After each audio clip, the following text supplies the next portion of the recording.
Alright, so this is the speed art for my Devin Booker jersey swap.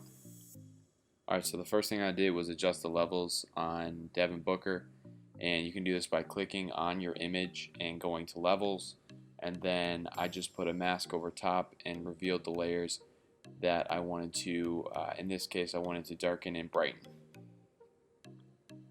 So for the parts of his arms that you want to brighten, this is where the light is showing. You can click on your image and then go to the button next to the layer mask and then go to levels, and then you're going to change the layer type to screen, and what that does is brighten everything, and then you can adjust the opacity and reveal those layers that you want.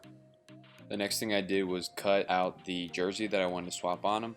And you can do this by just masking out the jersey on someone's body and then getting rid of the background so only the jersey is going to be showing.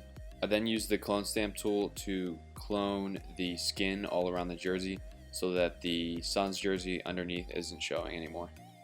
The next thing I did was cut out the jersey underneath, so I took my eraser and I erased the original layer with the Suns logo on it.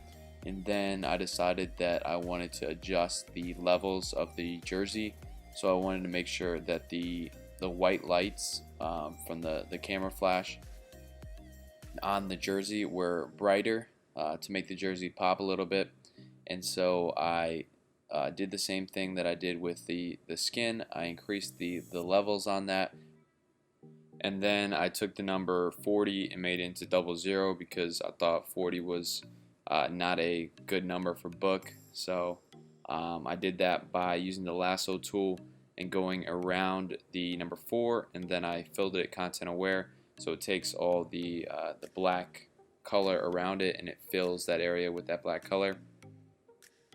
And then I added an overlay as well as my logo, and this is the before, this is the after. There is a graphics pack giveaway at 100 subscribers. So if you like this content, please subscribe.